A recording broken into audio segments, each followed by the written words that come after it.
चारणे निर्विशेष शून्यवादी पाश्चात्य देश तारणे जय श्री कृष्ण चैतन्य प्रभु नित्यानंद श्री अद्वैत गदाधर शिवासदि गौर भक्त वृंद। हरे कृष्ण कृष्ण कृष्ण हरे हरे, हरे राम राम राम हरे हरे। हरे कृष्ण। तो हम सब ने चर्चा किया कि कैसे व्यासदेव के मन में एक खाली खाली सा भाव था कि सब शास्त्रों को रचना कर दिया, सभी प्रकार के विषयों को मैंने टच किया, सभी विचारधाराओं को, सभी तत्व ज्ञानों को एक के ऊपर एक स्थापित करते हुए मैंने सब कर दिया, लेकिन अभी भी हृदय में कहीं ना कहीं कुछ बचा है। ऐसा लग रहा है कि कुछ रह गया। जैसे माता जी लोग कभी कभी खाना बनाती है ना, तो उनको लगता है कि कुछ तो रह गया, लगता है नमक कम गिर गया, या ऐसा लगता है, अपने आप लगता है। वो ये सिक्स सेंस होता है, वो सबको लगता है।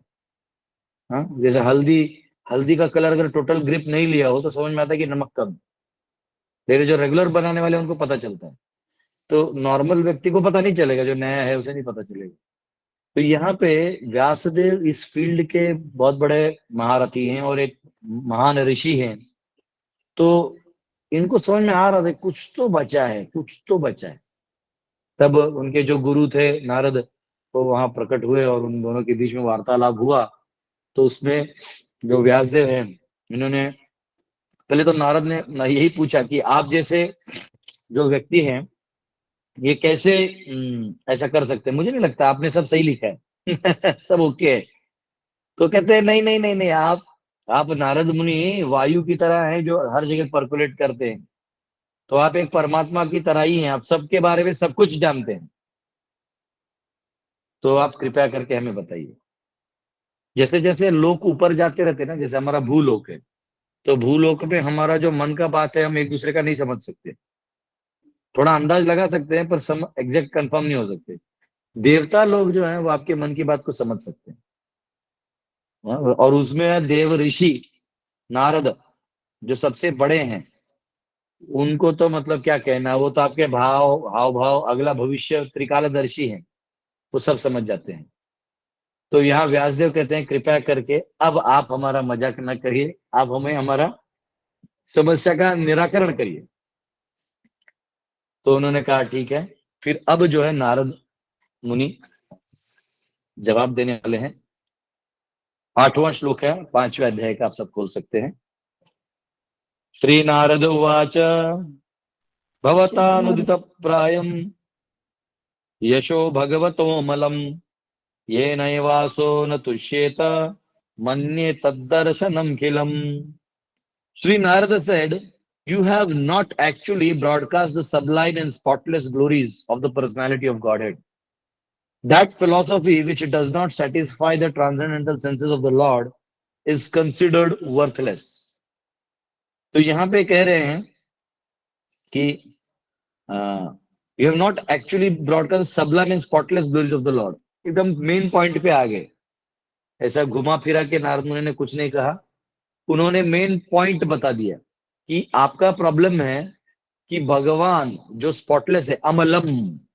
जैसे हमने भागवत के शुरुआत के श्लोक में सुना ना, अमलम प्रेम पुमरथो महान। ये अमलम निर्मत्सर, जो निर्मत्सर है उनके लिए ग्रंथ है।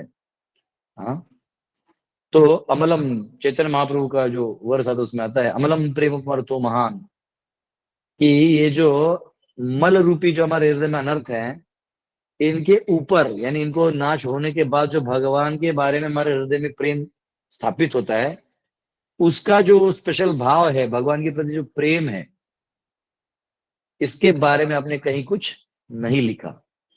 देखिए, भक्ति मार्ग में साधना भक्ति है, और साधना भक्ति में दो भाग है। जैसे मैंने अभी पहले भी आपको कहा, मेरे एनओडी क्लास होते थे, लेकिन आजकल समय ही नहीं मिलता संडे का। आज भी मेरे 6 क्लासेस हैं अलग अलग जगह। तो उसमें आप देखेंगे कि साधना भक्ति में वैधि भक्ति है, विधि विधानों का पालन है, और दूसरा है रागानुग। तो रागानुग भक्ति में जब आप विधि विधानों को पालन करते करते भगवान के प्रति आसक्त हो जाते हैं, और फिर आपको भगवान के सिवाय और कोई नहीं, इस स्थिति में जब आप पहुंच जाते हैं, तब उसको रागानुगा भक्ति कहते हैं। उसके बाद विधि विधान पालन थोड़े कम भी हो गए तो भी वो चल जाता है, क्योंकि मूल प्रिंसिपल जो है वो भगवान के प्रति प्रीति है। तो जैसे मैं आपको एक उदाहरण दूं, अगर हम कभी कभी जैसे भगवान को धूप दिखाते हैं, दीप दिखाते हैं, फिर शंख से जल अर्पण करते हैं, फिर शंख से ध्वनि अर्पण करते हैं, तो हम सब कुछ अर्पण करते हैं। और इस सब अर्पण करने के पीछे हमारा भाव होता है कृष्ण प्रेम। परंतु साधना भक्ति में सब जब करते हैं या वैष्णव की सेवा करते हैं, तो ऐसे नहीं कि बहुत प्रीति होता है। कई कई बार प्रभु जी किसी घर के डिवोटी होते हैं, माता जी नहीं होती, लेकिन माता जी का काम है, जो प्रभु जी किसी को लाए हैं भक्त को, तो खाना पीना खिलाना करना पड़ेगा। तो वो एक विधि विधान के रूप में करते हैं कि चलो मेरे पति का बात है, तो जैसे बोला गया वैसे कर देते हैं। लेकिन क्योंकि उन्होंने वो सेवा कर दिया, तो कृपा वहां तक भी प्राप्त हो जाती है। और कृपा प्राप्त हो जाती है तो धीरे धीरे वो माता जी भी जप करना चालू कर देते हैं। और अगली बार कभी कभी प्रभु जी ढीले हो जाते हैं, तो माता बोलते हैं ऐसे नहीं, प्रभु जी को बुलाइए, अभी वैष्णव को घर पे बुलाना है, वही सिखाते हैं। पति बोलते रहे तुम, हाँ ले आओ। हाँ, तो इस प्रकार से जब हम थोड़ा थोड़ा विधि विधानों का पालन करते हैं, तो अपने आप हमें अनुराग या आसक्ति प्राप्त आने लगती है। और जब ये आसक्ति आ जाती है भगवान के प्रति, भगवान के भक्तों के प्रति, और इनके भगवान का जो भाव है सभी जीवों का उद्धार करना है, इस करुणा के प्रति जब हमारा लगाव होने लगता है, तब आप समझिए कि आप भगवान के फोल्ड में आ गए हैं। आप भगवान के उस दायरे में आ गए जहां पर भगवान इमीडिएटली खींच के क्षिप्रम भवति धर्मात्मा, इमीडिएटली आपको जो है वो बहुत बड़े स्टेज पे लाके रख देंगे। तो ये स्पेशलिटी है इस विधि विधानों का पालन करने का और धीरे धीरे आसक्ति आने का। लेकिन व्यास देव ने सारे शास्त्रों को लिखा, सभी पुराणों को लिखा, सभी विद्याओं को लिखा। तंत्र विद्या है, मंत्र विद्या है, बहुत सारी विद्याएं हैं, सिद्धि कैसे कैसे सिद्धि प्राप्त कर सकते हैं, सब दिया हुआ है A to Z। हाँ, जब स्पेशली हमने लाइब्रेरी लाया था, बहुत सारे डिवोटीज ने उसको हेल्प किया था स्पॉन्सर करने में। यूएस में भी एक डिवोटी, उन्होंने भी हेल्प किया था। तो जब लेके आए हम लोग लाइब्रेरी, तो एक किताब था, उस किताब का नाम था लाल किताब। हम बोले क्या दिए है, तो उसमें खोल के देखा तो सब लिखा था, आपने ऐसे करके ऐसे किया तो सामने वाला आपके वश में हो जाएगा। बोले भाई तो बहुत डेंजरस है। और उसमें एक मंत्र लिखा था, उस मंत्र को अगर 256 बार आप गाते हैं रोज सुबह, ये रोज उठ के गाएंगे और ऐसे 256 दिन गाएंगे, तो आप हवा में उड़ सकते हैं। तो मैंने, ड्यूटी बोले प्रभु जी से, मैंने बोला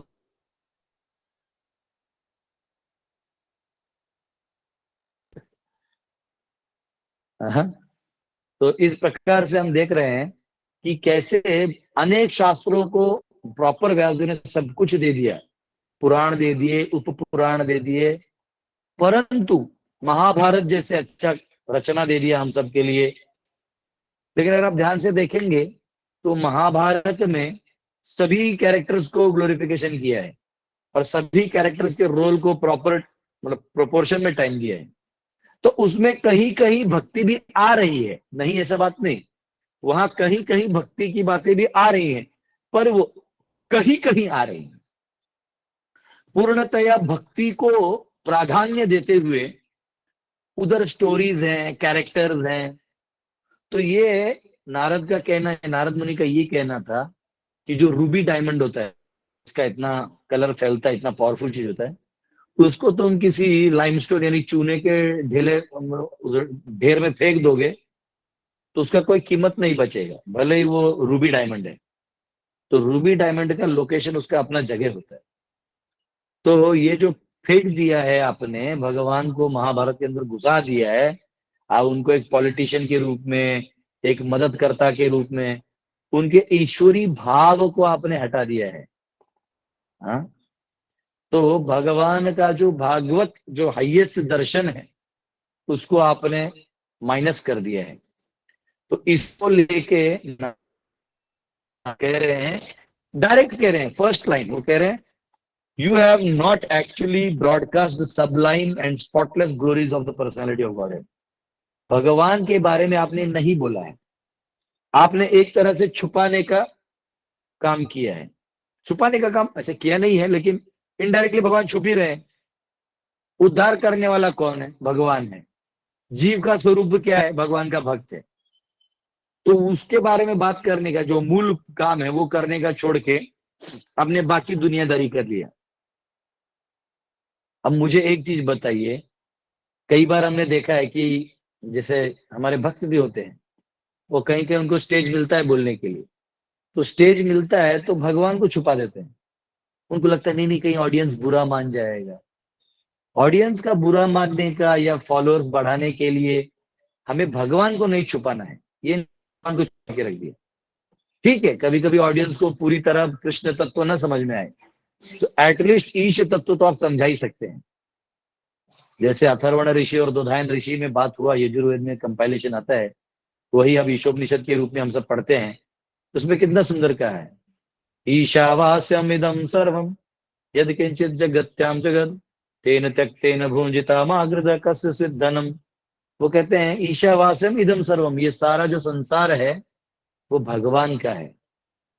यद किंचित जगत्याम जगत, और इस संसार में आपका कोई कोटा है, और अगर आप अपना कोटा छोड़ के कुछ भी करेंगे तो बंधन कारक बन जाएंगे। और हमेशा ये याद रखना है कि सब कुछ ईश्वर का है। तो अगर आपको कोई प्लेटफॉर्म मिलता है तो भगवान को छुपाना नहीं है, ईश्वर प्रणिधान या ईश्वर को आना ही लाना है, अन्यथा हम गुनहगार हो जाएंगे।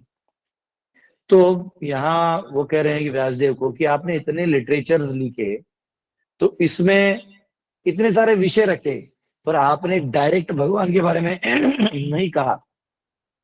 और क्योंकि आपने भगवान के बारे में डायरेक्टली नहीं कहा है, इनडायरेक्टली आपने कहा है, तो आदमी थोड़ा जोर लगा के थोड़ा भगवान को भी ओके ओके। जब लिखने वाले ने ही जोर नहीं दिया है, तो जो पढ़ने वाला है, सुनने वाला है, उसे कहां से पता चलेगा? जैसे कई बार हमारे प्रभुपाद जी बार बार बोलते थे, Krishna the supreme personality of God है। अगले 2 मिनट में कुछ बोलते थे, फिर बोलते थे Krishna the supreme personality of God है। अब हमारे हरे कृष्णा आंदोलन में जितने भक्त हैं इस्कॉन में, इनको दो ही चीज मालूम है। उनको बाकी कुछ मालूम हो ना हो, पढ़े लिखे हैं, कुछ अनपढ़ हैं, कुछ सिंपल हैं, कुछ फार्मर लेवल के हैं, कुछ हाई साइंटिस्ट लेवल के हैं, इन सबको एक ही चीज मालूम है। उनको पूछिए who is God, Krishna is the supreme personality of God, खत्म। प्रभुपाद ने इतनी बार रटवा दिया है कि आप रात में 12 बजे भी उसको उठाइएगा, ए उठो उठो उठो, भगवान कौन है? Krishna is the supreme personality of God.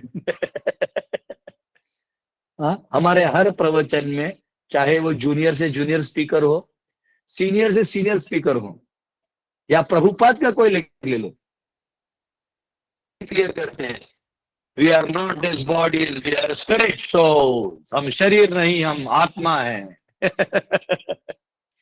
तो हमारे कोई नया डिवोटी रहता है, उसको बोला, आज तुम बोलो लेक्चर के लिए, कोई नहीं, आज तुम क्लास दो। वो आधा टाइम इसी में निकल जाते कि हम लोग आत्मा है।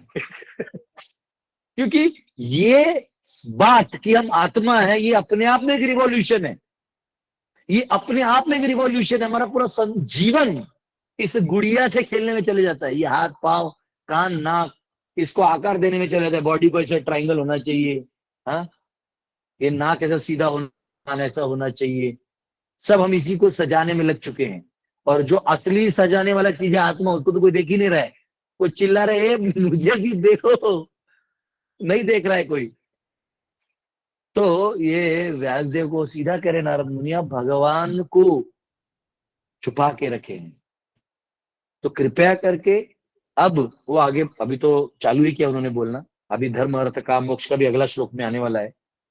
तो यहाँ पे समझने वाली बात ये है कि हम सब भी, अगर ये सिर्फ उपनिषद पढ़ते हैं या अगर हम सिर्फ वेदांत सूत्र पढ़ते हैं, तो हम वो जो मटेरियल साइंस है, स्पिरिचुअल साइंस है, सब समझ जाएंगे। परंतु मुक्ति भी हो सकती है, हमारी मुक्ति लेवल तक भी पहुंच जाए, परंतु हम भगवान का जो प्रीतिपूर्वक रिलेशन है हमारा, वो नहीं बन पाएगा, क्योंकि उसका कहीं उदाहरण ही नहीं है। अन्य शास्त्रों में वो वाला उदाहरण है ही नहीं जो इधर भागवत में है। वृत्रासुर जैसा असुर भगवत धाम चला गया, अजामिल एक बार नारायण बोल के भगवत धाम चला गया। तो ये सब उदाहरण तो बाकी जगह है नहीं, तो बाकी जगह है नहीं तो आदर्श है नहीं, आदर्श है नहीं तो समझेगा कैसे? हाँ, जैसे क्रिकेट में पहले लोग ऐसे उठा उठा के सिक्स मारते थे, वो धोनी ने पता नहीं क्या एक हेलीकॉप्टर शॉट खोज के निकला है, वो बैट को, तो सभी बैट्समैन प्रैक्टिस करके आके हेलीकॉप्टर शॉट मारते भले वो ट्रेडमार्क धोनी के नाम से लग जाता है, लेकिन शॉट सभी मारते हैं। तो वैसे ही कोई दिखाएगा तब ना दूसरा करेगा। तो भक्ति के बारे में, भक्त और भगवान, इनकी जीवनी के बारे में और शुद्ध भक्ति के बारे में जब तक हम देखेंगे नहीं, सुनेंगे नहीं, किसी ग्रंथ में पढ़ेंगे नहीं, तो उसका अनुगमन, आचरण हम अपने जीवन में लाएंगे कैसे? तो ये बहुत बड़ा विषय हम सबके लिए नारद मुनि ने व्यासदेव को कहा कि आप कृपया करके भगवान के बारे में डायरेक्टली कहिए। अब अगला श्लोक जो आता है वो अब वो भगवान जो नारद जो है वो धर्म अर्थ इत्यादि जो विषय हैं इनके आगे आपने बताना है, इसके बारे में ऑर्डर दे रहे हैं। 9वां श्लोक पढ़ सकते हैं आप। यथा धर्मदयश्चार्था मुनिवर्यानुकीर्तिता न तथा वासुदेवस्य महिमा ही अनुवर्तितः, sorry he अनुवर्णितः। Although great sage, you have very broadly described the 4 principles, beginning with the religious performances. You have not described the glories of the Supreme Personality of Godhead. तो यहां वो कह रहे हैं कि धर्म आदय एक्सेट्रा, धर्म एक्सेट्रा लिखते हैं ना, उसको आदय, आदि, धर्म आदि जो विषय हैं, धर्म आदि यानी देखिए हम सबको जीवन, मनुष्य जीवन जीने के लिए धर्म अर्थ काम मोक्ष, ये 4 पिलर्स हैं। ये जो रिलीजन के 4 पिलर्स हैं, इसको जब आप खड़ा करते हैं तब आप कह सकते हैं कि मनुष्य है नहीं, अब ये धर्म, अब ये मनुष्य है, अन्यथा वो प्राणी ही माना जाता है।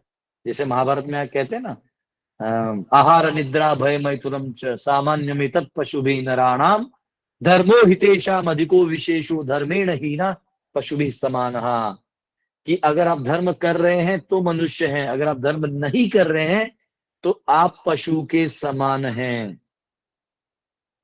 तो धर्म क्या है? धर्म है जब आप अपने गुणों का और आत्मा के गुणों का अवलंबन करेंगे। धर्म अर्थ काम और मोक्ष, जीवन में क्या करना चाहिए आदमी को? ये 4 पुरुषार्थों से जीना चाहिए।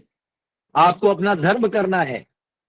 धर्म यानी आपको जिस प्रकार का जन्म मिला है उधर कुछ कर्तव्य हैं, उधर कुछ कर्म है, वही कर्तव्य बनता है कर्म, वही कर्म बन जाता है धर्म। इसके ऊपर मैंने एक बार आप सबको बताया भी था, जिन्होंने नोट्स बनाए वो लोग रिवाइज कर पाएंगे। तो कर्तव्य होता है जो आप जिस चीज से आइडेंटिफाई करते हो, जैसे आप अपने को किसी के बाप समझते हो तो कर्तव्य आ गया, तो वो कर्तव्य है, और वो भगवान से जोड़ दोगे कर्म बन जाएगा, और वो शास्त्रों के अनुसार करोगे धर्म बन जाएगा। तो धर्म, आपको धर्म करना चाहिए। धर्म अर्थ, अर्थ यानी वैल्यूएबल्स रखना चाहिए। तो सच में तो वैल्यूएबल ग्रंथ है, ऋषि मुनि है, संत है, इनका संग, ये वैल्यूएबल है। और उसके साथ साथ जो आपको उपजी, एक होता है कि रोजी रोटी आए उतना तक ही जरूरत है, उसके आगे जितना पैसा आता है वो टेंशन देता है, उससे कम जितना आता है वो भी टेंशन देता है। तो हमें उस बैंडविड्थ में रहना है। तो धर्म अर्थ, ये नहीं कि सिर्फ धर्म कर दिया अब अर्थ नहीं कर रहे, ना ना, अर्थ के लिए भी आपको प्रयास करते रहना चाहिए। धर्म अर्थ काम, काम यानी जो हमारी इच्छाएं हैं इस संसार में वो पूरी करने को रेगुलेटिव प्रिंसिपल्स हैं, यानी आपको कितना भोग करना है, कितना सुख के पीछे भागना है, तो ये करेंगे तो फिर बोली मैं अर्थ क्यों कमा रहा हूं और इस संसार में आया क्यों? क्योंकि हम इस संसार में आए ही भोग करने के लिए हैं। तो भोग नाम का चीज तो है नहीं, वो एक इल्यूजन है, भ्रम है। परंतु उस भ्रम का ही अनुभव करना, एक तरह से समझिए कि ये भागवत दर्शन से अनुभव होगा। नीचे के दर्शन से देखेंगे तो वाव, वी आर एंजॉइंग, ऐसा वाला फीलिंग है वो। तो धर्म अर्थ काम, और काम के बाद चतुर्थ पुरुषार्थ आता है मोक्ष। क्योंकि जब आप इतना सारा कर लेते हैं तो आपको समझ में आता है कुछ नहीं है। हाँ, मैंने आपको लास्ट टाइम भी एक क्लास में बताया कि कैसे हर जीव को एक समय के बाद वैराग्य आ जाता है। लाइक स्टार्ट में सबको लगता है कि जब वो बच्चा होता है तो देखता है, वो सोचता है कि यस मैं भी शादी करूंगा, मेरा बहुत अच्छे बच्चे होंगे, फिर मैं सुखी हो जाऊंगा। फिर जब वो शादी करता है तो 2-3 साल अच्छा चलता है, बीवी बात भी सुनती है, चौथे पांचवें साल पता चलता है तो बात ही नहीं सुन रही है, तो अपना भी चला रही है।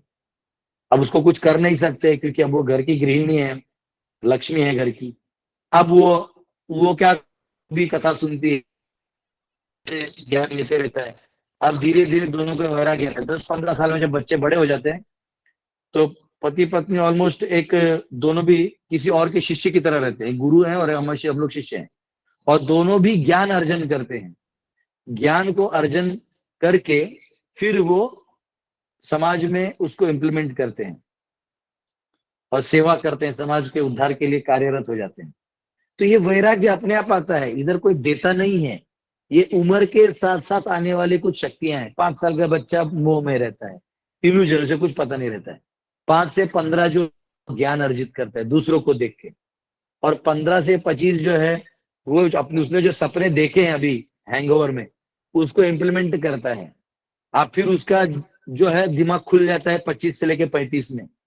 लेकिन तब तक जिम्मेदारियां होती है, कर्तव्य होती है, तो 40 तक कर्तव्य करता है। फिर 40 के बाद वो जो ज्ञान सीखा है बीच में गुरुजनों से थोड़ा थोड़ा, उसको इम्प्लीमेंट करते करते 50 तक ले जाता है। फिर बच्चा जब खुद विवाह कर लेता है तो बहू आने के बाद तो फिर एक है कि अपना जिम्मेदारी अलग होता है। तो 50 के बाद वो दोनों, वो जो जिस पर गुणों से वो जो सेवा कर सकता है वैसे वो करते हैं, आगे बढ़ते हैं। तो ये वैराग्य सबको आता है। यहां क्या कह रहे हैं नारद मुनि कि हे व्यास, आप इतने बड़े ज्ञाता हैं, आप जानते हैं कि ये संसार में सुख नहीं है, सभी जीव सुख खोज रहे हैं, और फ्रस्ट्रेट होके वो आध्यात्म की तरफ आते हैं।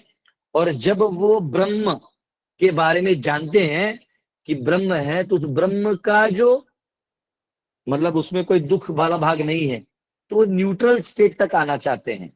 यानी नेगेटिव स्टेट से वो न्यूट्रल में आ रहे हैं। परंतु मेरे प्रिय व्यास, तुम जानते हो कि भगवान नारायण के प्रति हर जीव का प्रेम है। तो वो जो पॉजिटिव पार्ट है मोक्ष के बाद, वो आपने नहीं दिया। तब व्यास को समझ में आता है कि हाँ, मैंने ये दिया जरूर है, पद्म पुराण में दिया है, महाभारत में दिया है, सब जगह दिया है, लेकिन मैंने उस रूबी को उसके अंदर डाल दिया है, लाइमस्टोन के अंदर। अब वो दिख नहीं रहा है। हीरे को मैंने छुपा के रख दिया है, ये मैंने गलती किया। अब लाइमस्टोन को हाथ लगाते लगाते इसको हीरा लग जाए, लेकिन उसे लगेगा कि लाइमस्टोन का भी कलर वाला पत्थर है, वो उसको हीरा समझ नहीं पाएगा।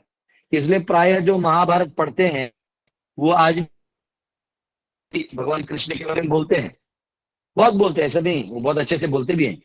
परंतु वो उनको एक वीर योद्धा, एक कुशल राजनीतिज्ञ, एक कुशल प्रेमी, एक कुशल शक्तिशाली व्यक्ति, ऐसे उनको अलग अलग चीजों में उनको टॉप में कर देते हैं।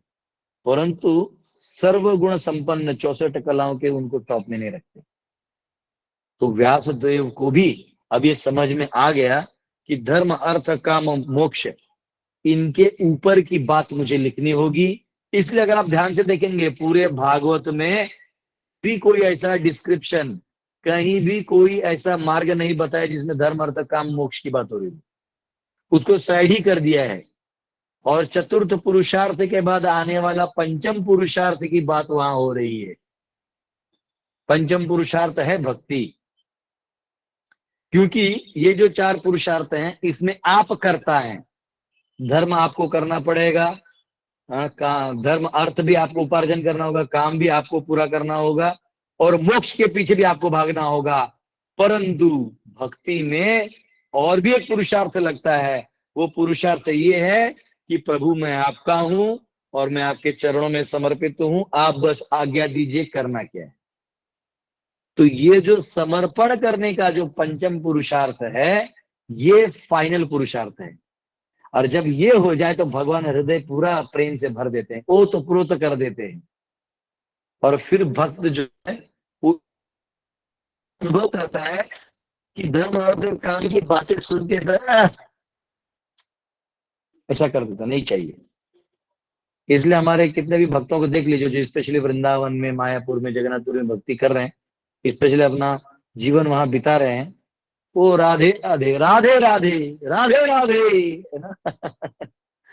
वो श्रीमती राधा रानी के चरणों में बिता देते हैं और ठाकुर जी की सेवा में पूरा रत रहते हैं, दिन रात जप करते हैं, नाम कीर्तन करते हैं, वैष्णव की सेवा मिलते ही करते हैं। वो अपने आप, ऐसा नहीं कि उनको कोई लेक्चर दे रहा है या उनको कोई डोज दे रहा है, धमकी दे रहा है, ये स्वाभाविक है। फिर अगर उनको कोई बोले कि प्रभु चलिए ना कुछ बिजनेस करते हैं, तो बोलते क्या है? ये सब छोड़ के मैं इधर आया हूँ। बिजनेस वगैरह नहीं है, या बिजनेस करने की जरूरत नहीं है। कई लोग वृंदावन में जाते हैं और वहां कुछ बिजनेस करने लगते हैं, कोई जरूरत नहीं है, क्योंकि वृंदावन वो धाम उसके लिए है ही नहीं। भगवान आपका पूरा प्लान फेल ही कर देंगे, आप ट्राई कर लें। क्योंकि वो धाम जो है वो केवल राधा रानी की इच्छा पे चलता है। राधे वृंदावनेश्वरी, वृंदावन की ईश्वरी हमारी श्रीमती राधा रानी है। और ऐसा कहा गया है वृंदावन महात्म्य में, प्रबोधानंद सरस्वती जो गोपाल भट्ट गोस्वामी के मामाश्री थे और श्री संप्रदाय से बिलोंग करते हैं, जब वो चैतन्य महाप्रभु के साथ यहाँ आए तो उन्होंने वृंदावन महात्म्य करके ग्रंथ लिखा।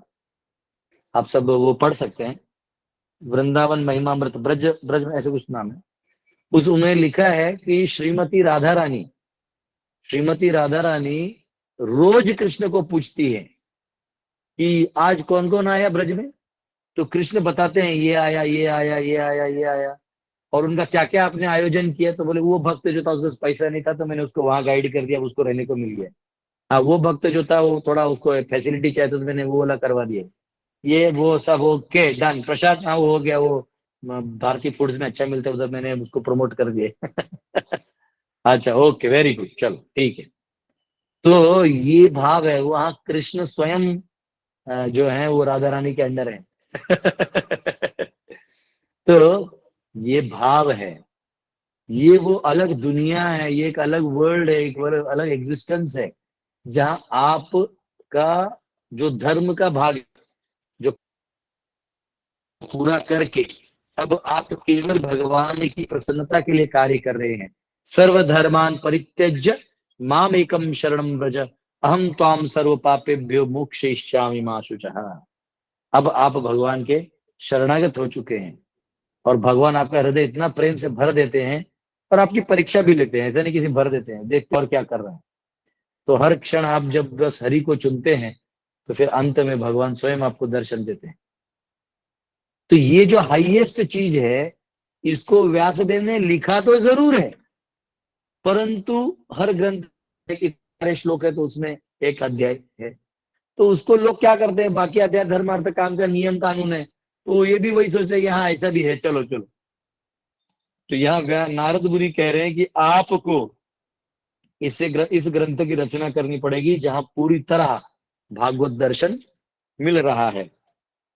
तो यहाँ पे फिर अगला 10 और 11वां श्लोक जो है वो काफी रुचिकर है, इसको हम कल देखेंगे। आप में से किसी को कोई क्वेश्चन है तो पूछ सकते हैं। बहुत बहुत धन्यवाद। हरे कृष्ण। आज सॉरी आप लोग क्वेश्चन पूछेंगे, उससे पहले हमारे स्मिता माता जी वो एक भजन सुनाना चाहते हैं। माता जी प्लीज आप भजन सुनाएं। और उधर हमारे सिमल माता जी गोवा में वो बच्चों को श्लोका पढ़ा रहे हैं, तो बच्चों से एक आध श्लोका सुना दीजिए। फिर स्मिता माता जी आपको। हरे कृष्ण प्रभु। यस, सिमल माता जी हैं बच्चे या उनको छुट्टी हो गया? अंकित प्रभु आ रहे हैं ना? हरे कृष्णा प्रभु जी, उनको प्रसाद सर्व किया था अभी। ओके ओके, अभी ठीक है अभी ठीक है, नो प्रॉब्लम। नहीं तो प्रभु जी, सिमल, बोलते हैं उनको, नहीं बोलते सुनो, हैं प्रभु सिमल माता जी। जी का भजन हो जाएगा, सिमल माता जी भजन गा लेगी ना, तो तब तक आपका वाइंड अप हो जाएगा, तब वो बच्चे बोल लेंगे, ठीक है? ठीक है प्रभु जी। हाँ यस। तो स्मिता माता जी आप एक भजन सुना दीजिए। ओके प्रभु जी, हरे कृष्णा प्रभु जी, दंडवत प्रणाम।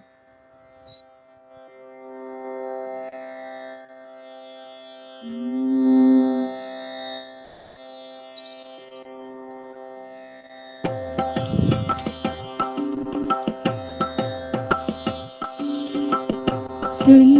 बाला सची दुलाला, नाचत श्री हरि कीर्तन में, नाचत श्री हरि कीर्तन में। भाले चंदन तिलक मनोहर, भाले चंदन तिलक मनोहर, हल्का शोभे कपोलन में। सुंदर बाला सची दुलाला, नाचत श्री हरि कीर्तन में, नाचत श्री हरि कीर्तन में।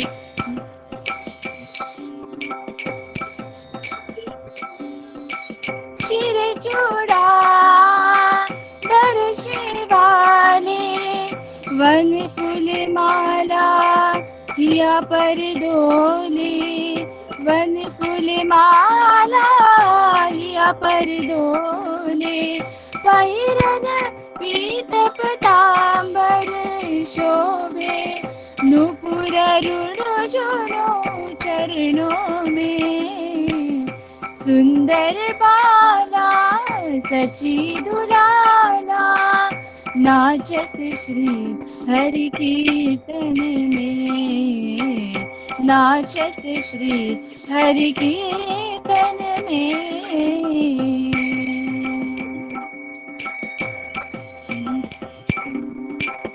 राधा कृष्ण एक तनु है, राधा कृष्ण एक तनु है।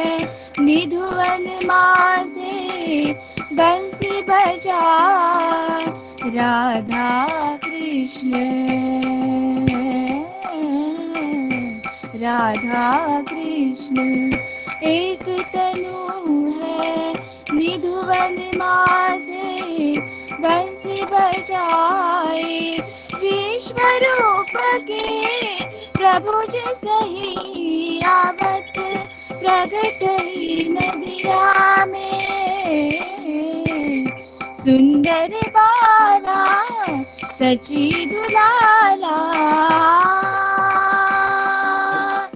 कोई गायक है राधा कृष्ण नाम, कोई गायक है हरि गुण गान, कोई गायक है हरि गुण गान, कोई गायक है राधा कृष्ण नाम, कोई गायक है हरि गुण गान। मंगल ताल मृदंग रसाल, बाजत कोई रंगन में। सुंदर बाला सची दुलाला, नाचत श्री हरि कीर्तन में, नाचत श्री हरि कीर्तन में। हरे कृष्णा हरे कृष्णा, कृष्णा कृष्णा हरे हरे, हरे रामा रामा रामा हरे हरे, हरे कृष्णा कृष्णा कृष्णा हरे हरे, हरे रामा रामा रामा हरे हरे। हरे कृष्णा प्रभु जी, दंडवत प्रणाम। Thank you so much. Hari बोल। हरे कृष्ण। कितना सुंदर, बहुत सुंदर।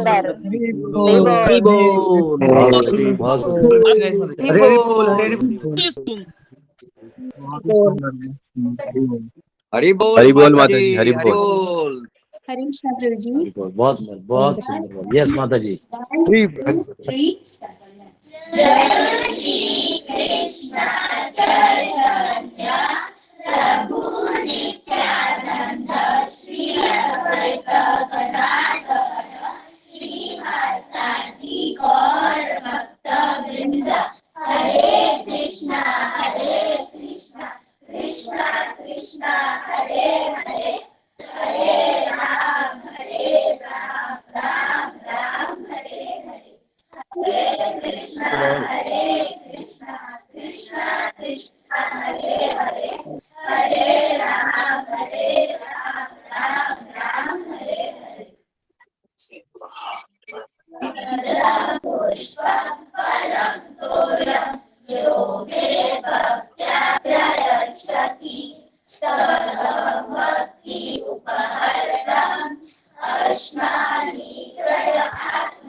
हरि बोल हरि बोल हरि बोल हरि हरि बोल, हरि बोल, बहुत सुंदर, हरि बोल हरि बोल, हरि बोल, बहुत सुंदर, हरि बहुत बोल। हरि बोल, बहुत बहुत सुंदर।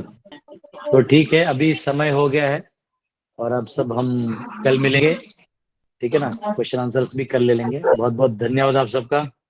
हरे कृष्ण प्रभु जी, दंडवत हरे प्रणाम। कृष्ण प्रभु जी।